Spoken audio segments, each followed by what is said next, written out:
rica nanjye ndi umukozi w'Imana kandi njya mbwiriza iyo Imana yabyemeye. Hari igihe mbwiriza abantu bagafashwa ariko naba nicaye njyenyine nkavuga ati amakuru mbahaye ntabwo ashobora kubatwara mu ijoro.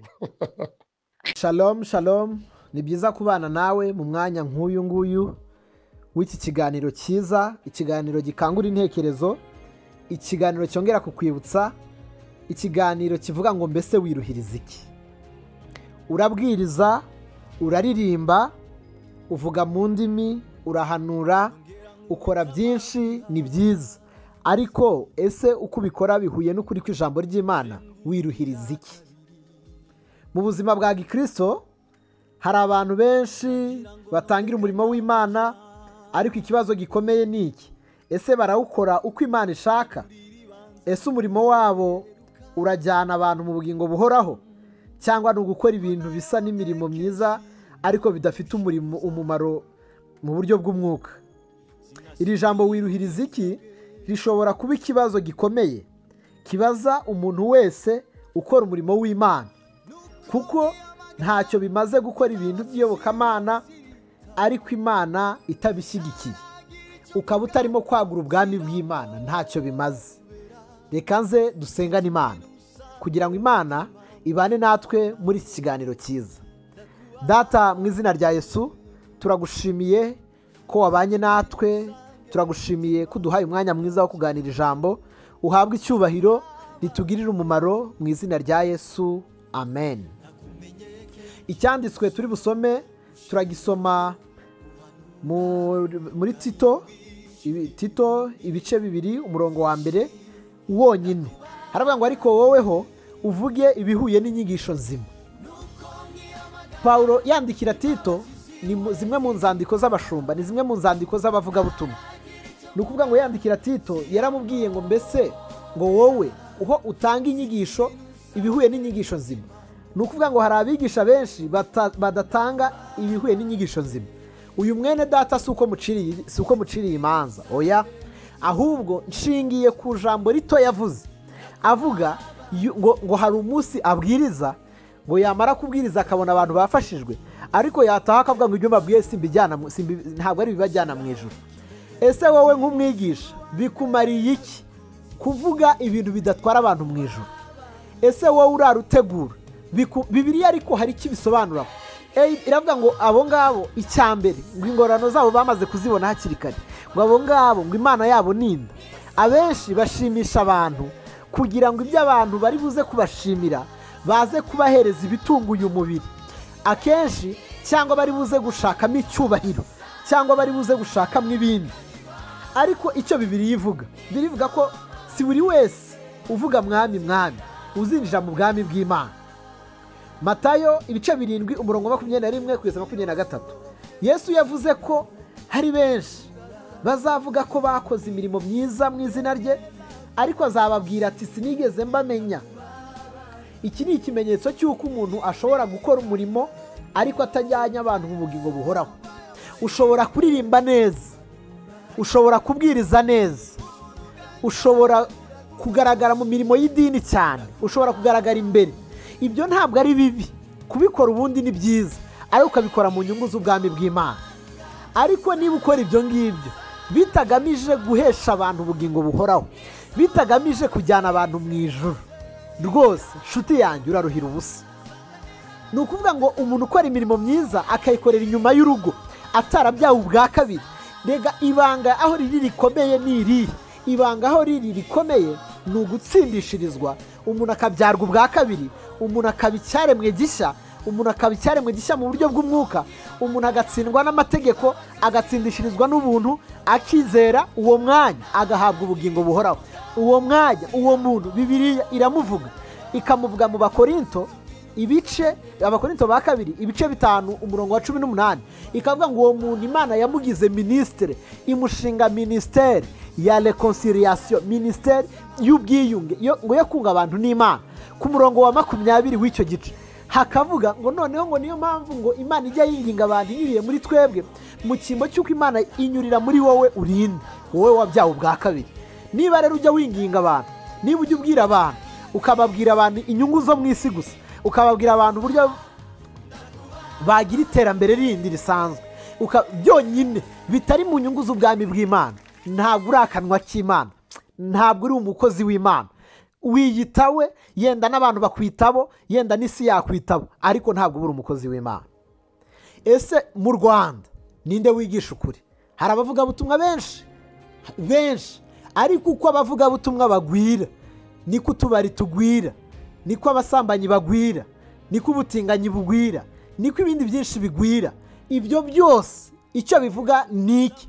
Bivuze yuko uko abavugabutumwa baba benshi ntabwo ari kukuri kujya hanze cyane, uko amadini aba menshi ntabwo ari kukuri kujya hanze. Yego amadini aravuka buri munsi, ariko amadini aravuka ibyaha nabyo bikagwira.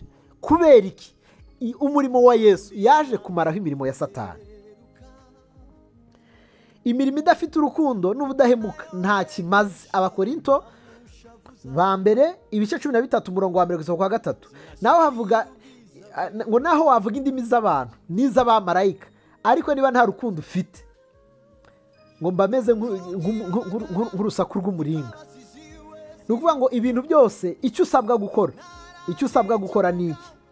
Kwemera kwihana no gukosorwa n'ijambo ry'ukuri. Umugenga nta wundi, Pawulo nibyo yavuze. Aravuga ngo wehoho, abwira Tito yari umukozi w'Imana, umuvugabutumwa nkawe. Aramubwira ngo wehoho ujye utanga ibihuye n'inyigisho nzima, utanga ibihuye n'inyigisho y'ukuri. Inyigisho y'ukuri ni iyihe? Nivuga ko Yesu yapfuye akazuka, atapfuye kubwe, atazutse kubwe, akabikorera njyewe umunyabyaha watandukanijwe n'Imana nkivuka, ngakatirwa urwo gupfa, hanyuma Yesu akaza gupfa mu cyimbo cyanjye.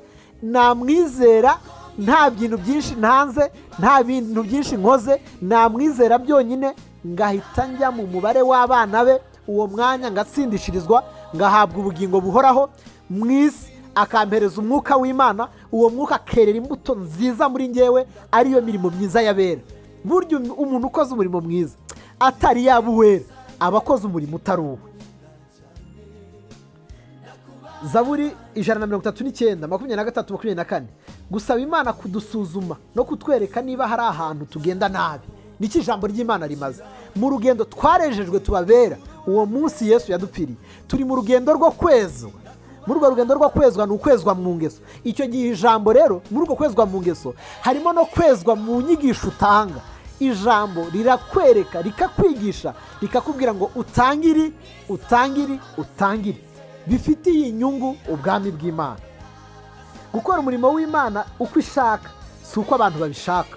Timoteyo ibice 2, Timoteyo wa 2 ibice 4 umurongo wa 2 kugeza ku wa 4, Pawulo abwira Timoteyo guhora yigisha ijambo ry'ukuri atitaye ku byo abantu bashaka kumva.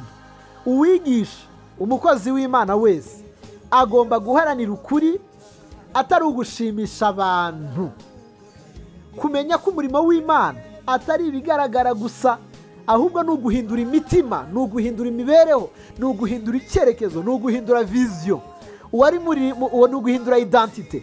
Uwari mu cyerekezo cyo gupfa, uwari mu cyerekezo kigana ikuzimu, akabona ubuzima bushya, akahindura icyerekezo kigana mu bugingo buhoraho. Ese niba utari guhindura direction y'abanyabyaha ngo bajyane mu bugingo buhoraho, urarushywa n'iki? Haleluya! Ibintu byose mwene data twibaze, ese mu bigisha benshi tubona, ese wowe impamvu Imana yaguhaye ntabwo uzazira ibyaha wakoze, uzazira ko wanze guhitamo inzira y'ukuri. Ni ukuvuga niba bigisha abantu dukurikira iyobokamana, abantu twumva ijambo, public yumva ijambo, congregation mu materaniro bisanzwe, tujye tugira rezo critique, tugire inyurabwenge yo kuvuga ese mu bintu bigishije ukuri ni ukuhe? Mu byigishijwe byose ukuri ni ukuhe? Ntitube aba OS men gusa ngo ibintu byose dukome mu mashyi. Ese ikigishijwe ukuri ni ukuhe? Uzarimbuka kubera iki? Uzarimbuka kuko wanze guhitamo inzira y'ukuri. Inzira y'ukuri, kwizera kuzanwa no kumva. Utari wumva neza inzira y'ukuri ntabwo wageramo. Rero hitamo, urebe abigisha bigisha ukuri, aba ari bo ukurikira. Rero icyo umuntu yavuga, ikibazo nakwibaza nawe wakwibaza, ijambo wiruhiriza iki rigomba kudusunikira kwisuzuma no kwibaza ibibazo nka bitatu. icya mbere, ese ibyo dukora mu izina ry'Imana bifite umumaro mu bugingo buhoraho? Ibintu ukora, ibibwiriza ubwiriza, indirimbo uririmba, imirimo ukora, imbuto wera aho ugenda, ese bifite umumaro mu bugingo buhoraho? icya kabiri, ese dufite umubano n'Imana w'ukuri cyangwa dukora gusa imirimo y'iyobokamana? Turi abafarisayo beza, ba bandi Yesu yavuze ngo basiga ingwa inyuma kandi imbere ari inyo, imbere ari imva. Ese nibo turi bo? Icyo ni ikintu wakwibaza, ukibaza niba uri umunyedini cyangwa niba uri umunyetorero wa Kristo. Ushobora kuba uw'idini runaka ariko idini ricumbikiye itorero.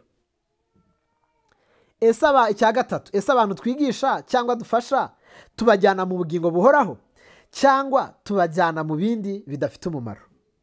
Imirimo yacu igomba kugendera ku kuri kw'ijambo ry'Imana, tukayoborwa n'umwuka wera kugira ngo ibyacu bitaba ukwiruhiriza ubusa. Nsoje nkubaza ngo mbese wiruhiriza iki? Yesu akurebe neza, Imana iguha umugisha. Amen.